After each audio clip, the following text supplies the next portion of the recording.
빌립보서 강의 첫 번째 시간 축복의 편지라는 제목으로 말씀을 증거하겠습니다. 우리가 하나님 말씀에 적극적으로 참여하기 위해서 성경에 좀 이렇게 펜으로 이제 줄을 긋기도 하시고 또 이 주부에 있는 메모란에 좀 적어도 보시고 그래야 우리가 집중할 수 있겠죠. 더군다나 더우니까 아무 생각 없이 앉아 있으면 졸게 됩니다. 그래서 적극적으로 참여하시면 감사하겠습니다. 우리 성도님들은 연애 편지를 받아보신 적이 있으십니까? 또는 연애 편지를 준 적이 있습니까? 요즘은 이제 편지라는 것을 잘 안 쓰는 것 같죠? 물론 쓰는 사람도 있겠지만 요즘은 이제 편지 이런 거 잘 안 하는데 제가 이제 자랄 때도 편지를 주고받은 기억이 있습니다. 편지를 쓰고 편지를 받는 이것은 참 인생의 또 하나의 그 낭만이 아닌가 그렇게 얘기해지는데 저는 자랄 때 편지를 이성 친구들로부터 많이 받았습니다. 여자 친구들로부터 많이 받았습니다. 예. 왜 웃으시죠? 예. 특히 제가 초등학교 6학년 때 편지를 굉장히 많이 받았습니다. 여자 친구들한테. 우리 반에 여학생의 3분의 2가 저에게 편지를 보낼 정도였어요. 그래서 제가 어떤 지난 사역지에서 이 얘기를 하니까 어떤 여집사님이 이렇게 저한테 물었습니다. 목사님, 그런데 지금은 왜 그러세요? 도저히 믿기지 않는다. 제가 인기가 있었다고 그러니까 믿기지 않는다라는 거예요. 여러분과 똑같은 반응이었습니다. 표정이 비웃는 그런 표정이었는데 어쨌든 거짓말은 아닙니다. 받았습니다. 우리가 이제 누군가로부터 이렇게 편지를 받거나 그것이 연애 편지거나 아니면 이 격려와 지지를 보내는 그러한 편지든지 그것은 너무나 우리에게 기쁜 일이고 또 우리가 그것을 통하여서 힘을 얻을 수 있는 그런 것이 분명한 것이죠. 오늘 이 빌립보서 편지죠. 빌립보 교회에 보낸 편지 빌립보서입니다.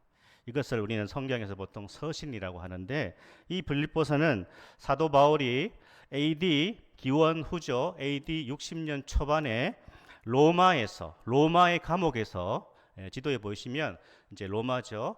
로마의 감옥에서 빌립보 교회에 보낸 편지가 바로 빌립보서입니다. 바울이 2차 선교 여행, 사도행전 16장에 나타나는데 바울이 2차 선교 여행 가운데 처음으로 유럽 지역에 개척한 교회가 빌립보 교회입니다.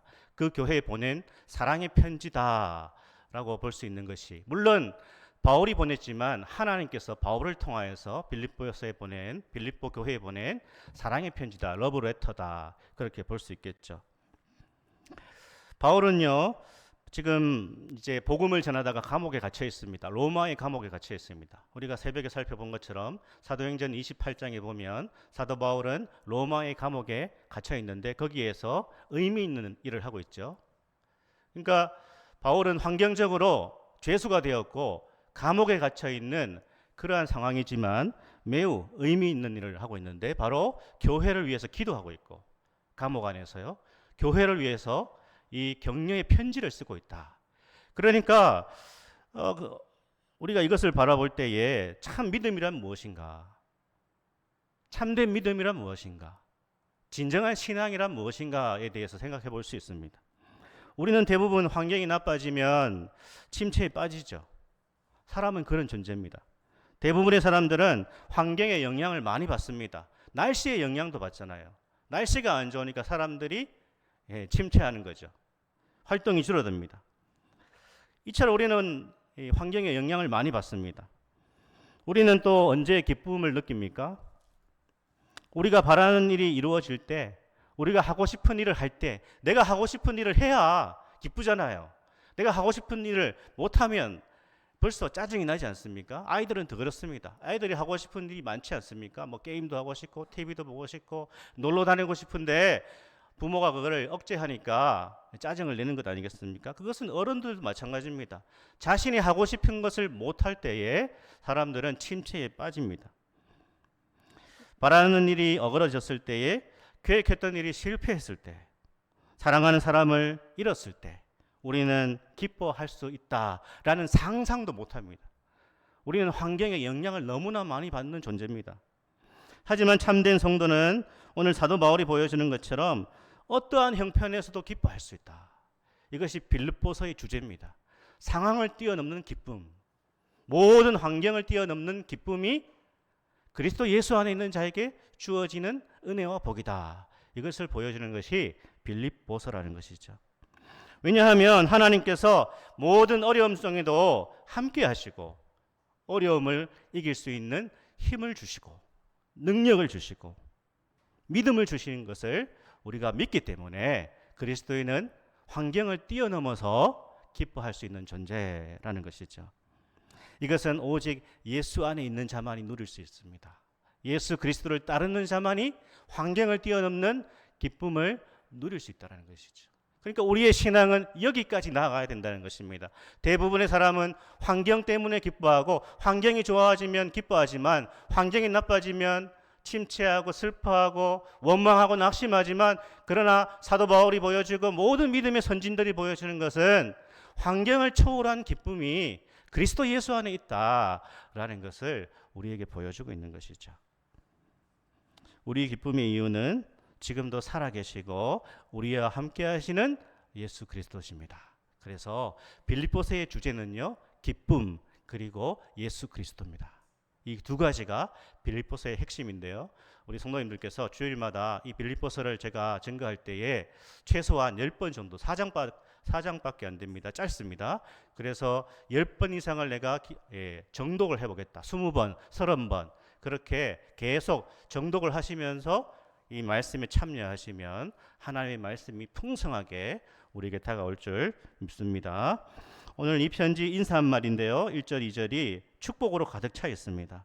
이 축복의 인사말을 통해서 우리에게 어떠한 메시지를 주시고 하나님께서 우리에게 요구하시는 것이 무엇인지를 함께 살펴보고자 합니다. 첫 번째는요, 모두가 동력하는 교회라는 것이죠. 우리 1절을 다시 한번 읽어보겠습니다. 그리스도 예수의 종 바울과 디모데는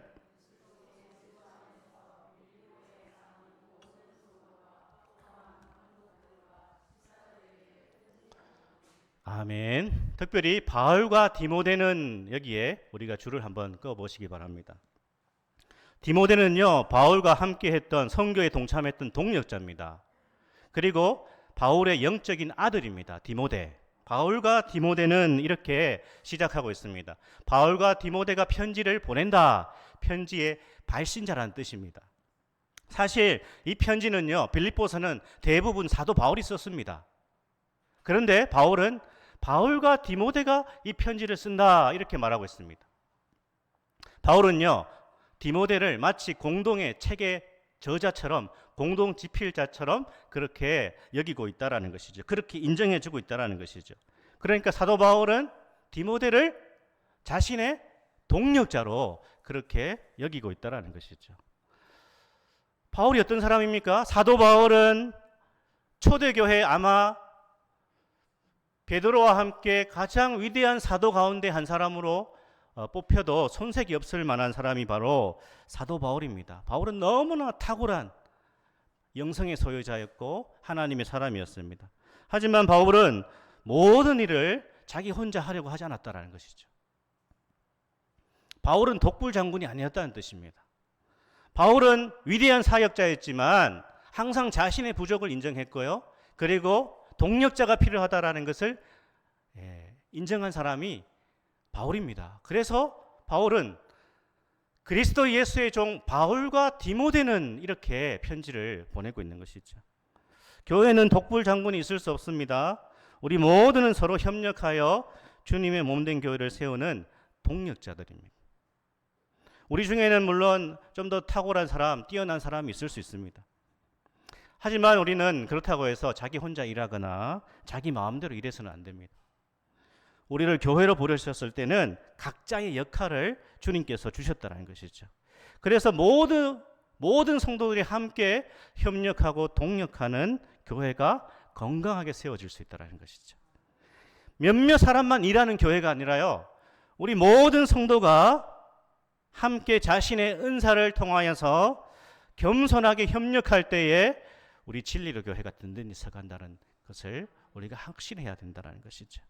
제가 수요일에 설교하면서 한번 인용했는데, 제가 참 좋아하는 이제 기독교 사상가자 변증가고 저술가인데, 이 영국의 이 사상가 기독교 변증가인 C.S. 루이스가 자신의 책인 네 가지 사랑이라고 하는 탁월한 책에서 이런 말을 하고 있습니다. 스크린을 넘겨보세요. 이 네 가지 사랑이라고 하는 책에서 이런 말을 하죠. 최하층이 없이 최상층 또한 없다. 최하층 없이 최상층 또한 없다. 이 의미 있는 말을 했습니다. 우리가 수요예배 제가 말씀을 드렸었는데 이 말의 의미를 우리 성도님들이 기억하실지 모르겠습니다. 최하층 없이 최상층이 없다. 이 C.S. 루이스는 위대한 책을 많이 썼습니다. 위대한 학자였습니다. 영문학자였습니다. 그런데 이 루이스는요, 자기가 책을 저술하는 이 일이 매우 귀한 일, 최상층에 속한 일이라고 볼 수 있겠죠. 하지만 C.S. 루이스는 이렇게 말합니다. 내가 이렇게 참 책을 집필할 수 있는 것은 너무나 귀한 일이지만, 그러나 내가 이 책을 저술할 수 있도록 집안에서 집안일을 하고 사소한 일을 도와주는 아내와 가족들이 있기 때문에 내가 책을 집필할 수 있는 것이다. 그러니까 최하층의 일이 없이 최상층의 일이 이루어질 수 없다는 얘기입니다. 가정에서도 마찬가지죠. 가장이 직장에 나가서 돈을 버는 것은 가장 혼자 그 일을 할 수 있는 것입니까? 내가 돈을 우리 집에 먹고 살 수 있는 돈을 벌어오니까 내가 최고야 이렇게 생각하면 되겠습니까? 가장이 다른 데 신경 안 쓰고 나가서 직장 생활하고 사업할 수 있도록 어떻게 해요? 가정에서 아내와 자녀들이 집안의 사소한 일들을 모두 감당해 나갈 때에 그 가장이 직장 생활을 할 수 있는 거고 또 사회생활을 할 수 있는 것이죠. 사소한 일을 해주는, 여기 표현에 의하면 최하층의 일이 없이는 최상층의 일이 있을 수 없다는 것입니다. 교회도 마찬가지죠. 예배와 설교가 너무나 중요하죠. 목사가 말씀을 선포하는 것은 아마 이제 우리가 교회 생활에 있어서 최상층에 속한다고 할 수 있습니다. 하지만 목회자가 이 설교에 집중하고 예배를 인도할 수 있도록 성도들이 교회를 위해서, 예배를 위해서 어떻게 해요? 자신의 역할들을 감당해 나갈 때 일이 이루어진다는 것이죠. 자신이 맡은 안내와 식사 봉사와 찬양 인도와 반주, 방송실, 행정, 이 모든 일들이 어쩌면 설교보다는 덜 중요해 보일 수도 있습니다. 하지만 이 일이 없이는 이 설교와 예배 인도가 제대로 될 수 없는 것이죠. 그래서 루이스는 말합니다. 모두가 하나가 되어 협력해서 주님의 일을 감당해야 된다. 최하층이 없이는 최상층이 이루어질 수가 없다. 그 얘기를 하는 것입니다. 주중에도 보면 참 교회를 위하여서 불철주야 헌신하는 분들이 있어요. 교회를 돌아보고 예배당을 위해서 헌신하는 그러한 성도들이 있다는 말입니다. 이 교회를 세우기 위해서 하나님께서 나를 부르셨다라는 것을, 나를 동력자로, 우리 모두의 동력자로 부르셨다라는 것을 기억해야 된다는 것이죠. 우리가 예수 그리스도를 믿고 따르는 그리스도인이라면, 내가 적어도 예수님을 나의 구주로 영접했다면 주일 예배 한번 참석하는 거로 만족해서는 안 됩니다. 그냥 교회 한번 나와서 그냥 예배 한번 드리고 가는 것으로 내가 참된 그리스도인이 된다, 그렇게 생각하시면 안 됩니다. 예수 믿지 않는 사람들은 그렇게 해도 돼요. 처음 나와서 교회가 뭔가, 예수님이 뭔가, 신앙이 뭔가 궁금해서 나온 사람들은 그렇게 해도 됩니다. 예수 믿지 않는 사람들은 그렇게 해도 됩니다. 하지만 적어도 내가 그리스도 예수를 나의 구주로 영접하고 예수님을 믿고 따른다면 사회에서, 직장에서, 가정에서뿐 아니라 교회 안에서도 사소해 보이는 일, 그 일도 하나님이 주신 마음으로 섬길 수 있는 것, 그것이 진정 교회를 위한 것이고 우리가 복음을 위해서 살아가는 것입니다. 사랑하는 여러분, 여러분이 눈을 이렇게 돌려서요, 둘러보면 내가 섬길 수 있는 일이 분명히 있습니다. 크고 작은 일이 중요한 것이 아닙니다. 주님의 마음으로 내가 교회를 함께 섬겨 내가 주님의 동력자가 되고 형제자매들의 동력자가 되겠다라는 마음을 품고 그렇게 우리가 교회를 세워나갈 때 우리 교회가 축복의 교회가 될 줄로 믿습니다. 두 번째는요, 직분을 바르게 이해하는 교회입니다. 직분을 바르게 이해하는 교회. 우리 1절을 다시 한번 읽어보겠습니다. 다시 한번.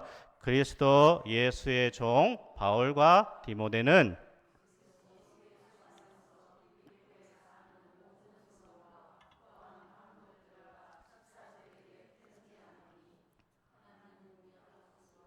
주 예수 그리스도로부터 은혜와 평강이 너희에게 있을지어다. 아멘.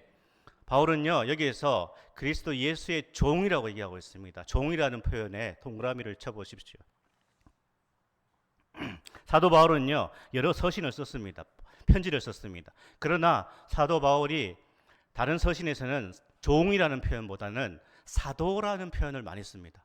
그런데 빌립보서에서는 종이라고 얘기하고 있습니다. 펜이 있는 분들은 옆에다가 한번 적어보세요. 종 옆에 둘로스, 둘로스, 노예라는 뜻입니다. 그러니까 다른 서신에서는 사도라고 많이 표현했는데 빌립보서에서는 종이다 이렇게 호칭을 쓰고 있습니다. 사도라는 호칭을 쓰지 않고 있다는 것이죠. 바울에게는 사도라는 이 귀한 직분이 있었다는 것이죠. 사도는요, 부활하신 예수님을 만난 자만이 사도라는 호칭을 받을 수 있습니다. 아무나 사도라고 하면 안 됩니다. 오늘날 내가 뭐 사도다 이러면서 돌아다니는 사람들이 있는데 그 굉장히 성경적으로 잘못된 것입니다. 사도는요, 교회사에서 12명밖에 받을 수 없는 호칭입니다. 이게 너무나 귀한 호칭인데 바울이 지금 뭐라고 합니까? 종이다 이렇게 표현하고 있습니다. 왜 그랬을까요? 바울은요, 내가 사도라고 말하지 않고 예수님의 종이다 그렇게 말해도 충분하다 그렇게 여겼다는 것입니다. 우리는 여기에서 직분에 대해서 생각해 볼 필요가 있습니다. 한국교회 성도들은 유독 직분에 관심이 많습니다. 이런 거 들어보셨습니까? 증경총회장, 증경노회장. 은퇴한 총회장, 은퇴한 노회장을 증경총회장, 증경노회장이라고 합니다. 그래서 제가 사전에 찾아보니까 증경, 말도 어려워요. 증경이란 표현은 이전에, 예전에, 일찍이 그런 뜻입니다. 그러니까 이제 한국교회가 1910년 제4차 동노회 때 이 증경이라는 말을 쓰기 시작했다고 그렇게 합니다. 그러니까 증경 노회장, 증경 총회장. 증경이라는 말을 왜 붙였을까요? 그러니까 은퇴했으면 그것으로 끝이 나는데 여전히 총회장, 노회장으로 불려지고 싶습니다. 그래서 증경 총회장, 증경 노회장이 생겨난 것이죠. 이것은 어쩌면 우리 교계가 명예에 대해서 지나친 집착을 하는 것이 아닌가 그렇게 얘기했습니다. 우리는 때로 직분을 오해합니다. 보통 우리는 직분 그러면 한 사람의 신앙 수준, 그 사람의 신앙 인격이라고 생각합니다. 물론 틀린 말은 아닙니다. 신앙이 좋고 신앙 인격이 좋아야 직분을 받는 것은 틀린 말이 아닙니다. 하지만 꼭 맞는 것도 아닙니다. 그러니까 직분이 좋다고 해서 그 사람의 신앙이 다른 사람보다 더 좋다. 그 사람의 신앙 인격이 다른 사람보다 더 좋다. 꼭 맞는 말이 아닙니다. 문제는요, 직분을 받지 못하면 신앙생활을 잘못했다고 생각한다는 것입니다. 부끄러워한다는 것이죠. 반대로 어떤 사람들은 교회의 직분을 계급으로 생각한다는 것입니다. 사장, 부장, 과장처럼 세상에서의 계급처럼 교회에서도 직분을 계급으로 생각한다는 것이, 이 두 가지가 잘못됐다는 것입니다. 교회의 직분은 교회를 운영하고 교회를 다스리기 위해서 주어졌다는 것입니다. 신앙생활을 모범적으로 하는 사람이 직분을 맡는 것이 맞는 말이지만, 그러나 직분과 그 사람의 신앙 수준, 신앙 인격이 꼭 들어맞지는 않습니다. 신앙이 가장 좋은 사람이 목사가 돼야 된다. 틀린 말은 아니죠. 그러나 맞는 말이 아닙니다. 신앙이 너무 좋습니다. 인격도 훌륭합니다. 그런데 그 사람이 말을 못합니다.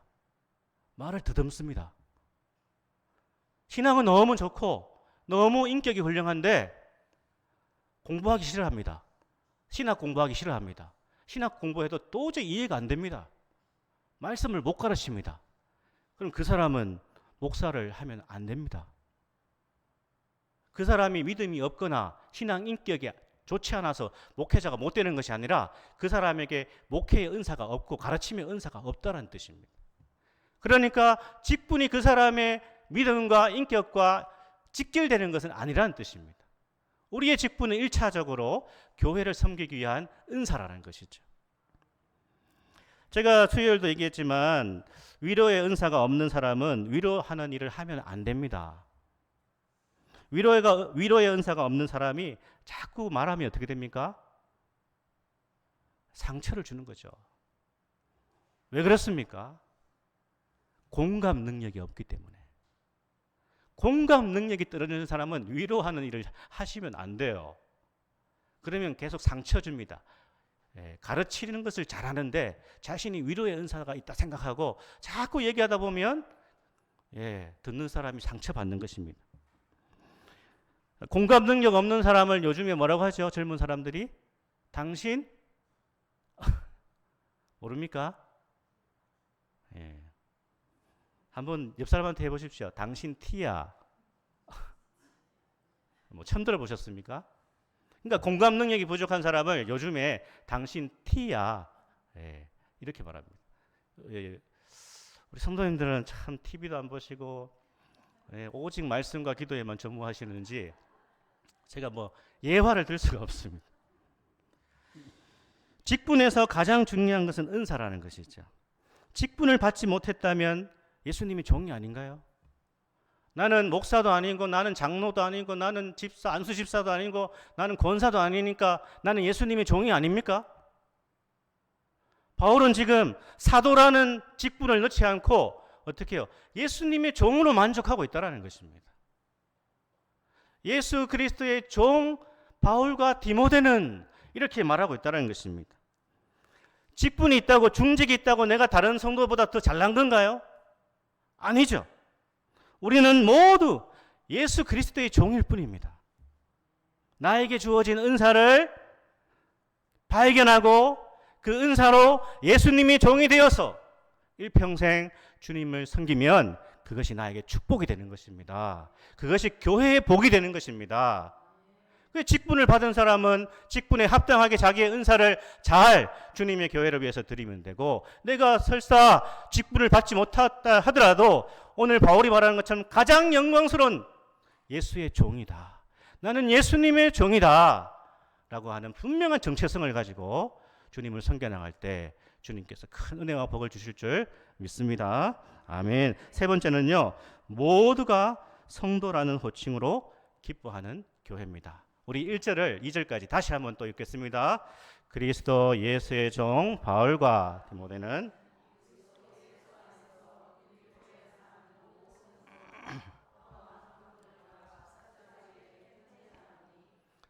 우리 아버지와 주 예수 그리스도로부터 은혜와 평강이 너희에게 있을지어다. 아멘. 여기는 성경의 모든 성도, 여기에 한번 줄을 그어 보십시오. 이 편지를 받는 사람들은 누구죠? 빌립보에 있는 모든 성도와 감독들과 집사들입니다. 그런데 이상하죠, 표현이. 우리 같으면 어디부터 시작해야 됩니까? 감독들과 집사들과 모든 성도들, 이렇게 순서를 짜야 될 것 같습니다. 목사님, 장로님, 권사님, 이렇게 성도님 가야 될 것 같죠? 그런데 바울은 오늘 이 순서를 바꾸죠. 모든 성도와 감독들과 집사들, 이렇게 바꾸고 있습니다. 성도부터 쓰고 있다는 것이죠. 여기서 우리는 이 성도라고 하는 표현이, 호칭이 얼마나 귀한 호칭인지를 다시 생각해야 된다는 것이죠. 성도는요, 거룩한 물이라는 뜻입니다. 구별된 물이라는 뜻입니다. 예수 그리스도로부터 부름받은 거룩한 무리가 성도입니다. 세인트. 이 호칭보다 귀한 호칭이 없습니다. 그런데 한국 교회에서는 성도라는 호칭이 천대받습니다. 집사도 못된 사람, 그렇게 성도를 생각합니다. 대부분의 사람들은 자신을 높여주면 좋아합니다. 사람들이 나를 어떻게 부르느냐, 거기에 따라서 내 자신의 가치가 높여진다, 그렇게 생각하는 것이 사람들이고 보통 한국 사람들의 특성입니다. 그래서 사회에서 가장 많이 부르는 호칭이 뭐죠? 사장님. 다 사장님입니다. 어딜 가나 다 사장님이라고 부릅니다. 직원이 없는데 사장이에요. 사장, 회사의 대표. 자기 혼자 있는데도 다 사장님입니다. 엄밀히 따지면 사장님은 아니죠. 그러나 우리 사회가 얼마나 나를 어떻게 높여 부르는가, 여기에 따라서 참 자기 자신에 대해서 생각하는 게 달라지니까 우리 사회에서 이 사장님이라는 호칭이 굉장히 만연해 있죠. 목사도요, 은퇴하면 편의상 목사님 이렇게 부르지만 사실 목사직, 목회를 하지 않으면 목사가 아닙니다. 그냥 성도입니다. 장로님도, 집사님도, 권사님도 다 마찬가지죠. 직분을 위해서 일할 때 호칭입니다. 제가 목회를 하고 있으니까 목사죠. 그러나 목회를 내려놓으면 사실은 성도입니다. 그 직을 내려놓으면 그 직이 아니라 우리의 정체성, 성도라는 것이죠. 성도. 사랑하는 여러분, 이 세상에 어떠한 호칭을 다 합해도 예수 그리스도의 종, 또한 하나님의 성도, 이것보다 더 좋은 호칭은 없는 줄 믿습니다. 우리 모든 성도들이요, 이 호칭에 감격해야 됩니다. 나는 성도다. 주님을 위해서 헌신할 수 있는 그러한 성도로 부르심 받았다라고 하는 분명한 정체성이 있을 때에 우리 교회는 축복의 교회가 되는 것입니다. 내가 목사가 아니고 장로님이 아니고 권사님, 집사님이 아니라도 우리는 거룩한 무리, 그렇게 부름받았다. 그래서 바울은 오늘 모든 성도와 감독들과 집사들에게 편지하노니, 그렇게 편지하고 있습니다. 사도 바울은요, 이렇게 축복하면서 인사말을 마칩니다. 2절 말씀, 우리 같이 한번 2절 읽어볼까요? 하나님 우리 아버지와 주 예수 그리스도로부터 은혜와 평강이 너희에게 있을지어다. 아멘. 모든 성도들이 동력자로 하나가 되어 동력하는 교회에 은혜와 평강이 넘치는 것이죠. 자리가 아니라 우리 모두가 예수님의 종임을 알고 예수 그리스도를 위하여서 일평생 예수님의 종으로, 예수님의 노예로 헌신하는 교회가 은혜와 평강이 지배하는 교회가 되는 것입니다. 우리에게 가장 영광스러운 이름인 성도라는 이름을 우리에게 주셨다는 것을 알고 날마다 내가 거룩한 존재가 되었다는 것에 감격하며 감사하는 그 교회에 하나님의 은혜와 평강이 넘쳐나리라 믿습니다. 이 확신과 이 기쁨을 통해서 예수님의 종이 되시고 거룩한 성도가 되시고 은혜와 평강이 우리에게 떠나지 않는 그러한 복된 삶, 우리 진리로 교회가 될 수 있기를 주의 이름으로 축복합니다. 아멘. 우리